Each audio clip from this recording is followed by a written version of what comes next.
are Afrosistas. Our show will elevate Black voices, experiences, and cultures. Welcome to our podcast, Speak Up with Afrosisters. So today's episode, it's about our struggle with body image. Today's quote says, "Embrace your body at every stage. Your body is a temple, not a beauty standard." And that quote was actually written by me.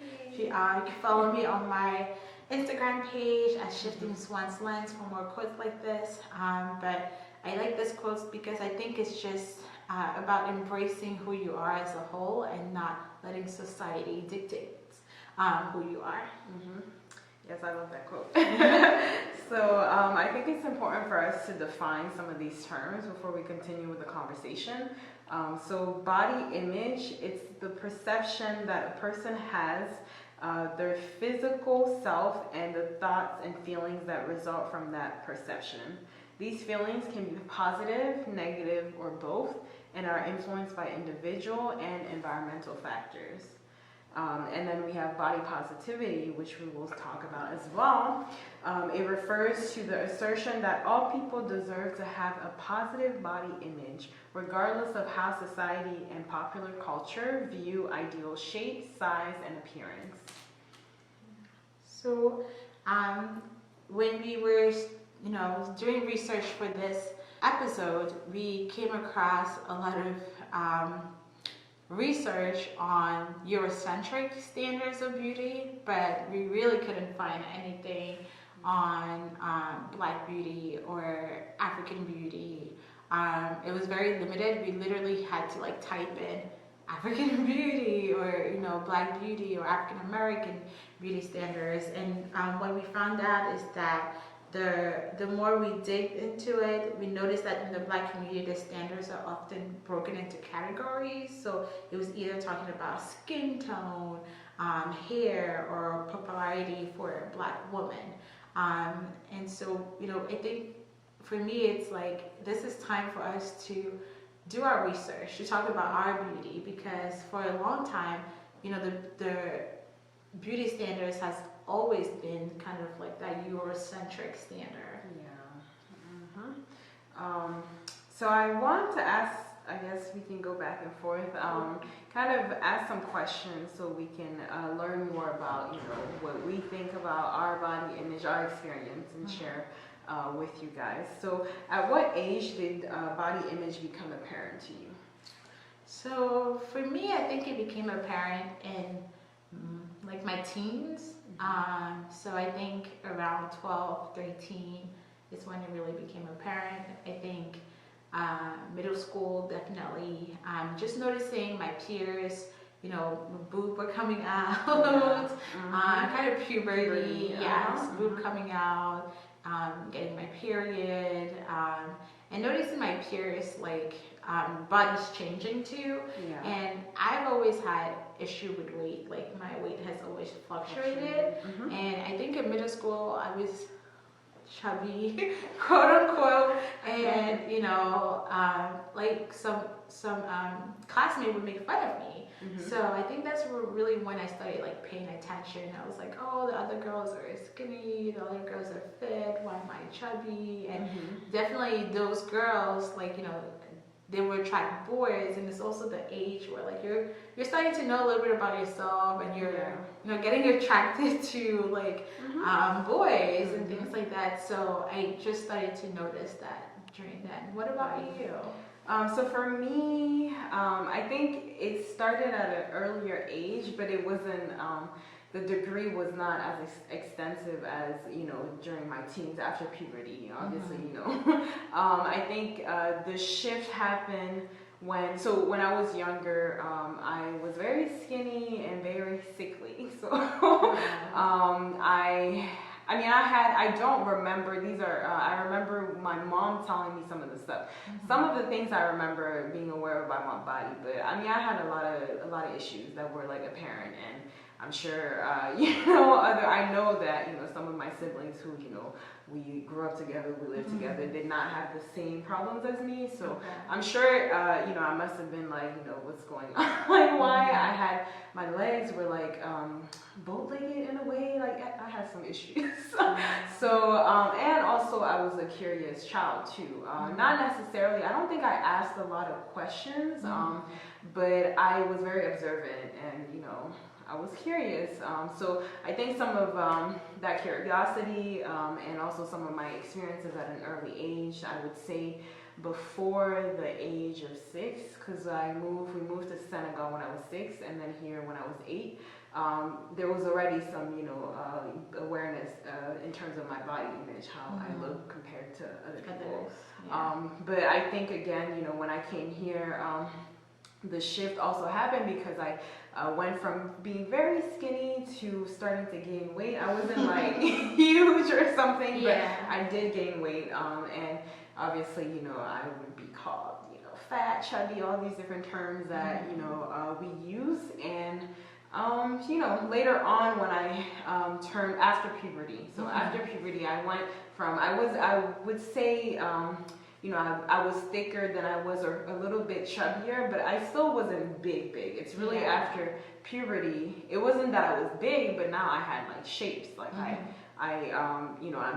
curvy. Even when I was my smallest after puberty, I was still curvy. So that, for me, the experience that I had, after puberty, I would say in high school, my shape attracted some attention that I did not necessarily want, especially from men.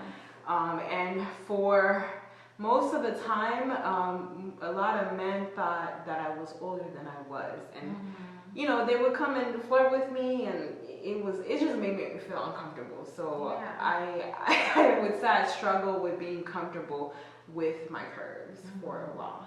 So.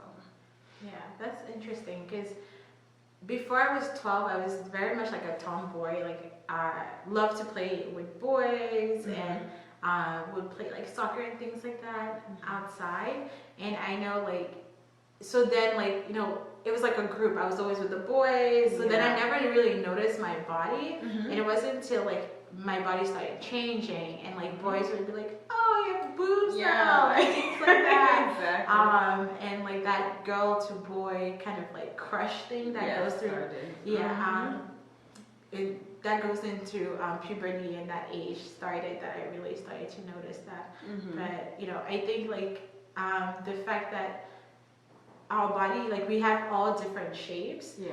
And I think that, like, with you being curvy and attracting, like, older men, like, that kind of sounds scary. It was. And I imagine young girls that might be watching and, like, being aware of that and, like, knowing, like, your body is normal. You have those things normal.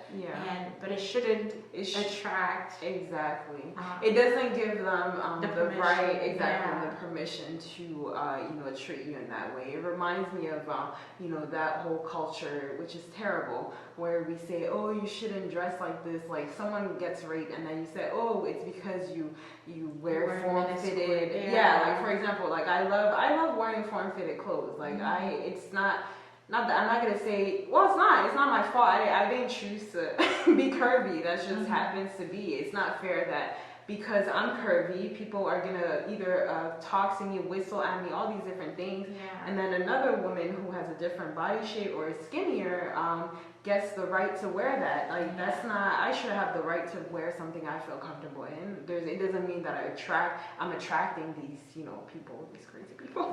So that's a good point.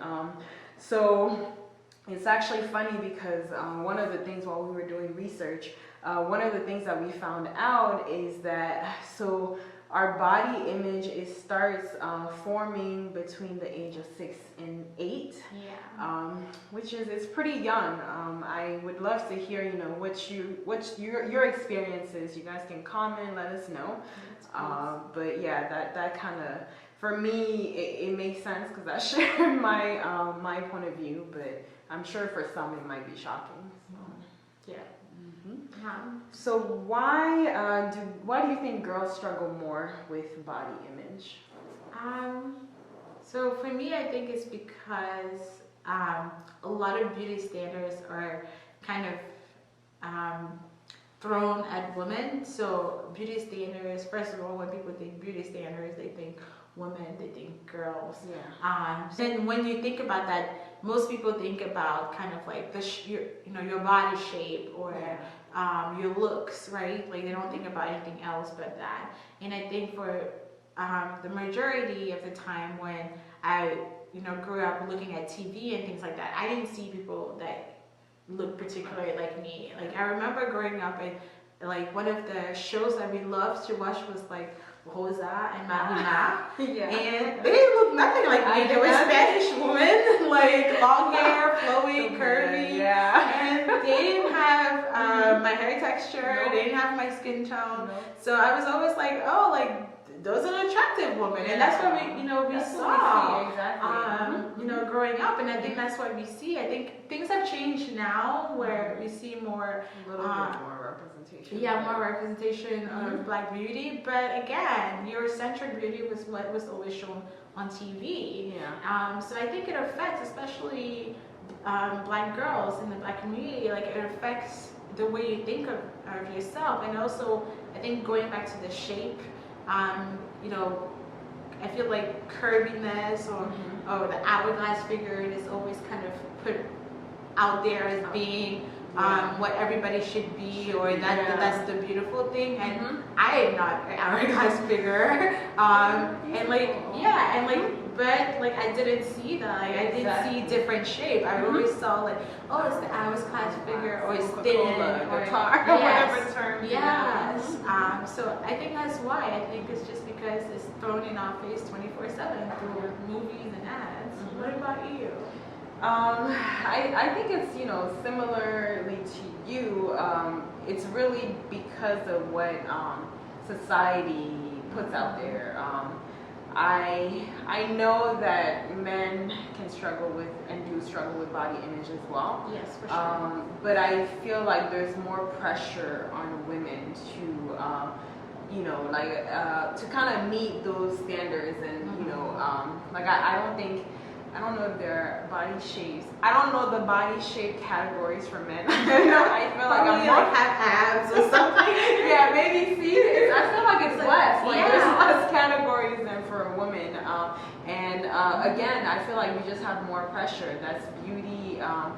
It's been, in our face for so long. We have specific ways, and I feel like there's a lot more. Just like, when you look at our clothes, accessories, I feel like women have more, accessories, more of these different things. The same way I feel like the industry, because society has created that so that there's, more pressure from women and more, beauty, I guess, standards, because I wouldn't really say they're norms, because I don't think most people do not look like these hourglass. Exactly. So that's not really the norm. It's more like a few, a small percentage of people. So there are industries that were created that make billions of dollars off of trying to make women, when you think about all these, whether it's surgery, like all these different things to make women into that ideal, thick, thin, curvy, voluptuous, but at the same time still thin in a way. So I think that's, it has a lot to do with why girls struggle way more or earlier too with that, because that's what you see. Like when I was just like you, when I was younger, I watched TV. Like we watch TV, whatever. Usually, most of the time, what our parents watch when it's our time to watch TV, we're watching that. So that's the idea that's ingrained in us, and that's what we think is beauty. So we may not be we're usually aware because we're not adults yet. But as we grow up, that gets ingrained in our head, and as we grow up, as our body changes, we think, okay, wow, I'm not beautiful because that's not what I saw, or what I see is not what has been portrayed. So some interesting facts that we found out. So beauty pageant started in the United States in 1921. And beauty pageant, as you know, is like the most coveted beauty titles. Like, I know a different one. You can think of Miss Universe, Miss America, Miss USA. But so Miss America actually started in 1921. It was the first beauty main beauty pageant. And during that time, African Americans, black people were banned from entering in the Miss America pageant. It wasn't until in the 1950s that that ban was taken away.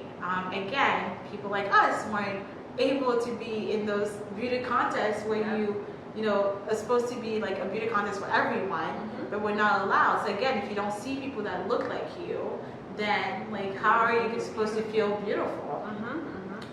And it wasn't until 1970, so 20 years after the ban was taken away, that a black lady actually made her way to be in the Miss America pageant.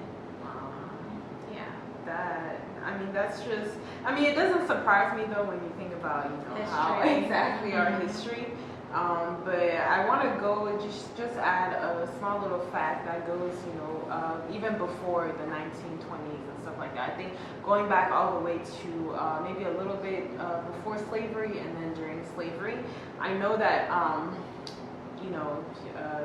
guess, Europeans or Americans, the white people would have, Africans, men and women, they would have them in circuits where they would pretty much, have them there to be entertainment, have them there to be, treated like the animals, like when you see the animals or people who are different, displayed. Yeah, exactly. People who, have all these weird, interesting talents, and, so, in that way, and then as well, I think during slavery, they would also have, parties and things like that where they have a black woman or a black man just standing there, like almost like you're up for auction, but at the same time, they're looking at you. Maybe they're naked. Maybe the women or the men are completely naked or almost naked. So again, it kind of reminds me how it kind of this idea of us being there for just entertainment or as something, like kind of out of this world, like different. Again, it just propels that whole, brainwash of, oh no, you're not, you're, so you're inferior or you're not pretty, you're just, a weird like looking thing or like an alien. Exactly. Like, who does that? Yes. So I thought, that was important to mention too because, stemming from that history and then what Stida mentioned, and going back to pageants. So in 1984, Vanessa Williams, she was crowned Miss America, and she was actually the first African American to win that title. So yeah. So things like that are so important because it shows representation. Young girls, like I say, it's not just women. Young girls watch these different things, and they that's how they form their idea of beauty. So it's important for young black girls, for black women to know that there's representation and we're beautiful. Yes. And also we had different. Actually, more recently, so. We had, I think it was last year or a few years ago. It was last year. Oh, 2019 actually. When there were so many different beauty pageant titles that I think it was Miss Universe, Miss World, Miss America, and Miss USA. All of them were black women or black descendants. So that was major. I remember like celebrating that moment. We all did. Like that is what we call Black Girl Magic. Yeah. And it's so important because that's something that should have been celebrated for years and years and be a norm because we are a part of the world. We're beautiful too. So we need to see representation of how beautiful we are. So, and what I really liked about that is that not only was it black women, but it's black women of every different skin tone. So I think like Miss Universe or Miss World, I get those two mixed up, but one of them actually has short hair, and it's like South Africa, and it's like dark skin, and it's like, and I was like, yes, finally, somebody has my hair, somebody that looks like me. It's a cut. Oh my god, I remember that moment. I definitely celebrated. Like you said, it was a big black girl magic moment. Yes. Oh, that was beautiful. Yes. So what would you say affects your body image? I would say going back again to looking back at society definitely affects your body image. Again, like if you don't see your representation in movies and things like that, then you don't think you're beautiful, right? Like you don't think like I belong. But I think it's also kind of so the more you see that, the more you don't see yourself in like on TV and people representing you, that plays a part in your self-esteem. So I know that definitely played a part in my self-esteem, and that definitely affected my body image. I felt less confident. I felt like I couldn't speak up for myself for the most part. And I think that also as you grow up, unfortunately, we fall into societal pressure where we see other girls they might be naturally thin or naturally just the way that they are, but society has told them that they're the prettiest and things like that, and they like put it out on your face, and it's like there's that, and then you have ads that would talk about like, oh, lose weight and things like that. So it definitely felt like I didn't fit in, or something was different about me, or I wasn't pretty enough. So I think also the fact that growing up, especially in the African community, we don't talk about kind of beauty standards. Like I don't really remember anybody telling me, like my parents specifically, telling me like, oh, you're beautiful, or things like that. And I think partly maybe because I never also brought it up to them and saying like, oh, I feel this way. But I think naturally, like it needs to happen. We need to tell our kids that they're beautiful, that their hair texture is beautiful. I think growing up, I hated to get my hair done because it was so painful. And so many things happened because, I wanted my mom to straighten my hair so I can look a certain way. So I think it's just like wanting to fit in, but never really fitting in because you're not yourself. Exactly. That's so for me it's similar, but I want to talk a little bit more. For me, what has affected me, I think, would be what people said. So not just what I saw on TV, but what I would hear, whether it's not just family, but like literally sometimes I wouldn't say it's strangers, but like maybe your mom's friend. Like in our culture, we tend to not hold our tongue, especially adults. They don't hold their tongues. They just say what they think. Like it just comes out. Like so that has become a trigger for me. So just a little background for those of you that don't know me, or I, as you can tell, I'm thick. I'm very thick. You can call me fat. It's okay. I'm chubby. I'm the biggest I've been. Beautiful. But I'm beautiful. I know that. But similar to Stella, I have fluctuated. After puberty, like I said, I have fluctuated in my weight. Sometimes I will be bigger. Sometimes I will be smaller. So one of the comments that I would hear over and over growing up and even into adulthood, even to today, someone always has to tell me that, oh, you need to lose weight.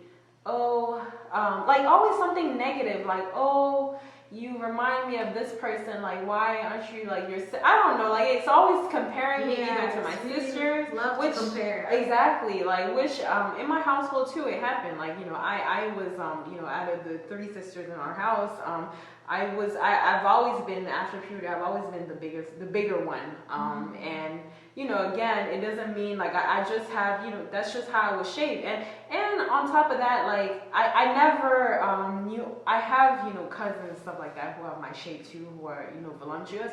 But similar to Stella, I was never told, oh, you're beautiful. Oh, I think it started happening later on. Mm-hmm. And it kind of shocked me. Like, I think it was past, like, maybe college or something, or during college. So it was like, oh, wow. So things are changing. Yeah. But you have to understand that you develop those ideas and, you know, about yourself from a very early age.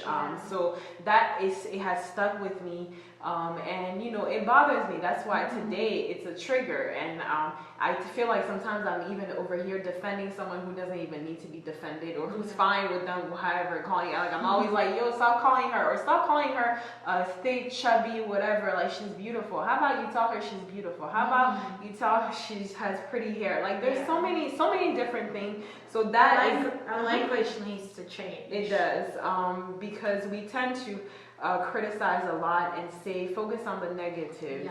And it's true. I think more of the work, definitely. I think, you know, I've had to do the work. I remember my last trip to Cameroon. I was ready. Every time I went to Cameroon, I know people are going to call me fat, people are going to call me this and that. Because like I said, I grew up with that. Like, I've heard that. Yeah. So what I try to do is kind of prepare for it, and kind of reinforce that, yes, I'm beautiful. And also, I mean, I started talking, I wouldn't say, it's not like, I'm not disrespectful, but when people ask me certain questions, like, oh, why did you gain so much weight, like, I'm like, I answer you, and it's not going to be like, oh, you know, I don't know. No, I'm going to answer you, and sometimes I want to make you feel uncomfortable, because you're making me feel like you're triggering me, and that's not cool. You need to know that. I'm sorry. So I don't let it slide anymore. And the same thing in terms of my hair. Like, I've had perm hair, I've had short hair, completely cut off my hair. Like, now, as you can see, I'm growing it back, but I've had people tell me some crazy stuff like, oh, your hair is not pretty like this, why don't you braid it, why don't you do this? Like, what? Like, why do we have to look at our beauty? This is how my hair is naturally. Like, I go into the shower, I come out, and it's like this. And sometimes it's even better. Like, I have a curl pattern. And then some people, sometimes, instead of saying it's pretty, they're going to say, oh, you put something in your hair. No, like, Black people, including Africans, we have different, we don't need to be mixed. We have different textures. And we need to value and love that. So that's just, on the both terms, those were the two, I think, biggest things that I could remember that affected me. So looking at the research, one of the things that we found out that really affects one's body image is the weight loss and dieting industry. That plays a big role in how people look at themselves today, because the weight loss and diet industry makes us think that everybody needs to be thin and slender, and that has been kind of perpetrated through what is called a body mass index. So the body mass index is a measure of body fat based on height and weight that applies to both women and men. So the normal weight for that is 18.5 to 24.99. But unfortunately, the BMI does not take in genetics, it doesn't take in if you're muscular, it doesn't take in a lot of factors. So a lot of people go to it, like me, and we're told that we are overweight and have been overweight since we're like 16. I'm always overweight, even when I don't look overweight. Exactly. So I think if I follow the BMI, I'm supposed to be like 130, but at 130, I look really skinny. Like, I look really skinny. I'm like, this does not look normal. The weight that I'm comfortable in is like 150, 155. That is my comfortable weight. So being told that I'm supposed to be like 130 and that, I'm like, wait, what? And a lot of people fall into that trap and get surgery, gastric bypass, and things like that. And that has been perpetrated through this weight loss industry, who makes millions of people's millions and millions of people's self-doubt that they've created. Yeah, no, that's crazy. I also have been overweight all my life, or most of my life, and just like you, my ideal, weight, my comfortable weight is around, I would say around 185 or 190 actually. That's overweight for me. I think I need to be like in 160 or something, way lower than that.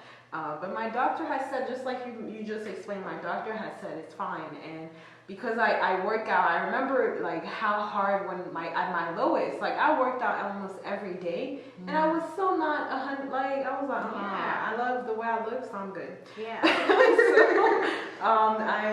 What's your relationship right now with your body?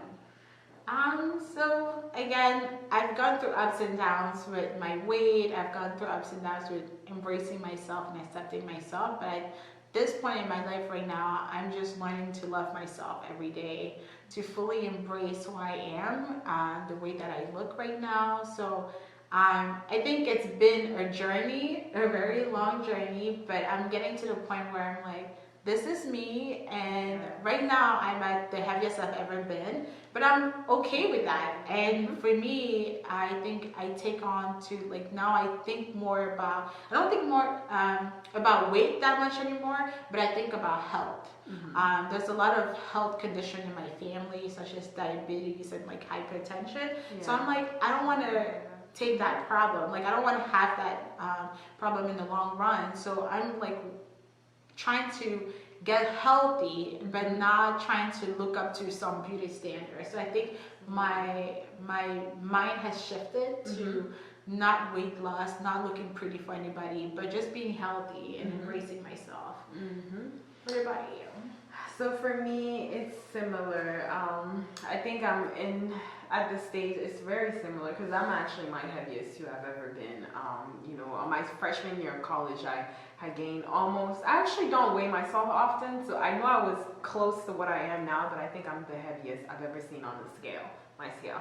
So what I'm trying to do, what I've been doing is practicing loving my body. I think the quote that you started with is beautiful because that's really what I'm trying to do. Love my body at the stage it's at right now, but at the same time too, you can love your body at whatever stage it's at, but at the same time want to change it, because I think when exactly work. So, and again, for me, it's more in the aspect of health. Again, I have similar health problems and so much more in my family, and I'm prone. I know my weaknesses. Like I have, and I know my fears too. Like one of my fears is to becoming diabetic because my mom's diabetic.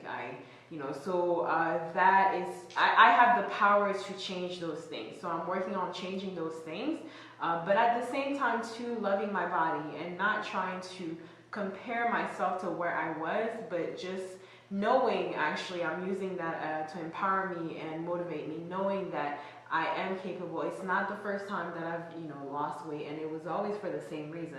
And the other thing that I would also, I feel more comfortable with, I mentioned how I actually had a hard time loving and embracing my curves, which is, it's interesting because a lot of people look at me and they're like, oh my gosh, I wish I had your body shape. Like I feel like I get more complimented about that than anything else I've had throughout since I past puberty. Whether it's from men or women too. I've had women tell me that, and I'm like, oh, thank you. I'm thinking I'm humble and all that stuff, but no, it's not just that. I lack self-esteem, and like I said, I didn't feel comfortable because every time I would get attention I did not want. And I just, I had a hard time just loving it and being proud of it. I mean, I wouldn't, why would I even want to change it? I love it. So I love my curves, how they are. Similar to Stid, I don't think I ever wanted to be skinny. I am someone who's athletic, so I want to be fit, But I don't want to lose too much weight. So I feel like I'm in a space where I've started creating boundaries too, even with my family members, with my friends, especially my family members, because I don't get that a lot from my friends. But over the past years, there have been moments where I had to sit them down and tell them, stop telling me that I need to lose weight. Stop this and that. Like, I don't want to hear that. It's, I look at myself, I know that I'm gaining weight. I know you feel that it. How about you tell me what else is beautiful?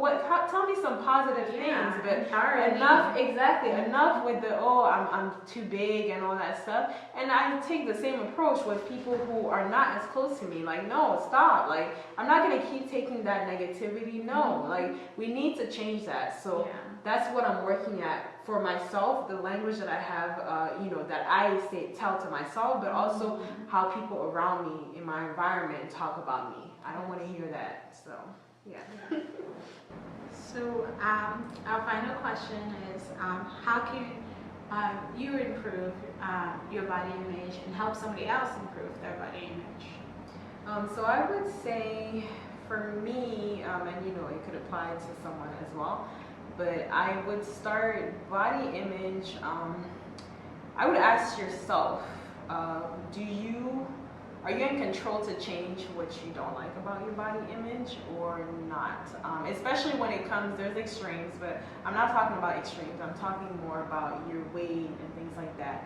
Not something that, it has to be something realistic. Like, you're not going to go and have surgery and you don't have money and all that stuff. Like, so focus, try if you can, if you want to lose weight, if you think that will help you in, your body image, how you view your body, then work on it. Figure out what are things that you can do, and figure out maybe beyond just the look aspect, like we have shared, for your health. Figure out your why. Why are you doing this? Why is it so important for you to change your, it will improve your body image, so in the way that you'll like it. And then the other thing too, I would say, try not to compare yourself. I know sometimes, we compare ourselves, to motivate us, but most of the time it's in a negative way. So watch the way you think about when you're comparing yourself. I'm saying something as simple as when you scroll, who do you follow? What are your thought process when you see certain people on your Instagram, on your social media? Make sure that, you're either, if you need to eliminate, it's all the whole thing about your environment. If you need to unfollow certain people because they trigger something negative about your body image. So, or the other thing too, love yourself for where you're at. Like, love yourself, and if beauty is not in your weight. So you are beautiful even if you're big. Like I said, I'm big and I'm beautiful. So if I wanted to, I'm doing it because I know I can be healthier. So I do it, but I could also choose to just love myself the way I am, and this is how I'm gonna be. But so make that decision and really try to, do it in a positive way. So for me, I think it's yes, shifting your mindset, like you mentioned, but I think it's just really appreciating your body for its abilities. So as a new mom, I have really learned to love my body for its ability, for the ability to carry a child, and what your body morphs into during that process, and even after. I don't think we don't talk about it enough, and I definitely know in my social media I follow new moms that have gone through the journey and their body completely drastically changed. Because I think sometimes we see on TV or even on social media, women that had babies and 2 days they're out and the stomach is gone. I'm like, how? How is your stomach gone? Like, I don't think that's realistic. Yeah. So I think really embracing your body for its ability, but also giving yourself affirmations, right? Like looking yourself in the mirror and saying you're beautiful. Your body is able to take you to places. Your body is able to carry a child, nurse a child, whatever it is. Like really give yourself that information that you need. And for someone else, like try to do things with friends that are going to make you feel good. Like whether it's dancing, if you like to dance, going hiking, something that engages your body but also makes you feel good. Yeah. So yeah, try to do those things that are are gonna make you feel good, but also make the person next to you feel good. Yeah. So I definitely think those little things, like doing it every day, it definitely helps your mind kind of shift the mindset of I need to look a certain way to no, I'm pretty, I'm beautiful, and this is who I am. So I know as Black women, we have struggled with our beauty standards, and you would think that in 2020 things would be way different than what it is, but it's still a struggle. We're still going uphill. While we were doing the research, I saw that in 2018, just 2 years back, a wrestler named Andrew Johnson in New Jersey was forced to cut his braids or his dreads in front of everybody that was at the game because the referee deemed it clean enough to be part of the game and had him cut his hair. And like it was so humiliating. You see this young boy getting his hair cut, crying in front of everybody, and his coach not saying anything. Nobody saying anything. I think a teammate came and tried to encourage him. But it's like, what is that going to do? Stand up for him. Tell him no, like we're going to cancel the game or something. But he cut his hair and he won the game, even though he had gone through that humiliation. But like to go through that, like Sonia mentioned, like this is our natural hair. Yeah. Somebody growing their braids, that is natural. Like he's growing his natural hair, and you're cutting it, something that takes a long time to grow. Like you're just taking that away from somebody. Like that's taking somebody's power away. That's taking somebody's identity away. So I was shocked. But from that came the Crown Act. So the Crown Act was enacted and signed by Governor Gavin Newsom, the governor of California, in July 3rd, 2019. It makes it illegal to enforce dress code or grooming policy against hairstyles such as afro, braids, twists, locks. But that is in California. A couple of states have also taken part into that. States such as New York, New Jersey, Maryland, Virginia, and Colorado, and Washington State. But the United States has like 52 states, and only 8 have taken part of that. So like again, we're still fighting an uphill battle into the Black beauty standards. And to me, it's like, come on, we know better. We need to do better. That's so unfortunate. So as we mentioned earlier, it was a little hard for us to find more information in Africa apart from our experience, which we know in general what like I would say Africa, not just Cameroonian men, but a lot of I think the beauty standard would be more so in terms of shape. There are different features when we talk about body image, but in terms of shape, again, it's like voluptuous, but not like extremely overweight, but kind of still with curves and things like that. So Nigeria actually has created businesses where they help people put on weight, where they offer you to stay there and literally eat and sleep. So again, that culture of you need to get some curves and some get some fluff in there. So in Mauritania, young girls are encouraged to eat and to gain weight in order to be more attractive to potential partners. And even outside of Africa, like in the island nation of Tonga, 90% of the population is overweight and is considered a status symbol. So it's not everywhere, there are different cultures.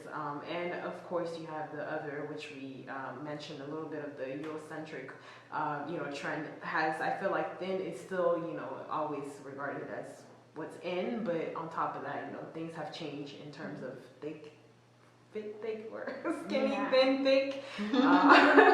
So it's just interesting, and I wanted to share a little bit of that, the variety of different body images.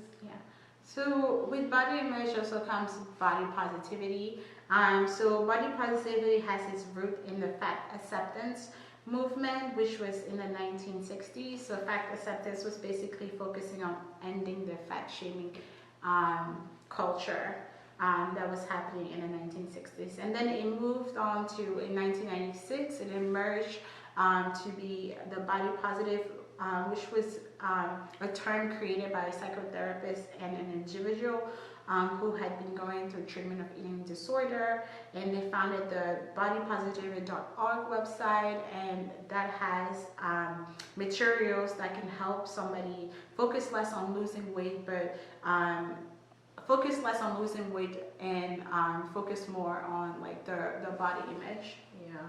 And now I think the message has shifted more towards, all bodies are beautiful. And I think that's so important. And it's a wonderful way of finishing that conversation. We're having that conversation because it's time for us to change the way, especially our environment, the way, the things that we say, we can't, it's hard for us to control what, society, especially the majority of society, but I think that there's a lot of power in words and what we do, and we need to change, especially in the Black community. Amongst us, we need to uplift each other. We need to appreciate all different body shapes, all different body features, because we're so diverse, and it's actually a beautiful thing. So I would just encourage, if you're a young man, young girl, it's not just women that we're talking about, but learn to love your body and not just take it as a rebellion, because I think a lot of the trends that were, even me going natural, I think it started, we started kind of like as a rebellion, like, what is this? I don't want to always be perming my hair. But at the same time, too, it's also a way of normalizing, because it's normal or natural. It's normal and it's beautiful, and that should be the message, not criticizing each other and putting each other down. So, yeah. I would say that, like, let's learn to embrace who we are. This, wherever your body is, at whatever stage it is right now, like, that's who you are right now. So learn to embrace that. Learn to really take value in that. And like I said, learn to look for other people or do things that are going to bring value to your body instead of diminishing it. We hope that this episode has helped you with your body image and appreciating your body, and also appreciating other bodies. Beauty, we say often that beauty is relative, or it's in the eyes of the beholder, but I think it's so important for us also to change. You can have certain preferences, but it doesn't diminish from someone else's beauty. So it is by having conversation like these that we will learn to love ourselves and others despite societal norms. See you on the next episode of Speak Up with Afrosistas. Bye. Don't forget to subscribe, like, and hit the notification bell, and also comment and share.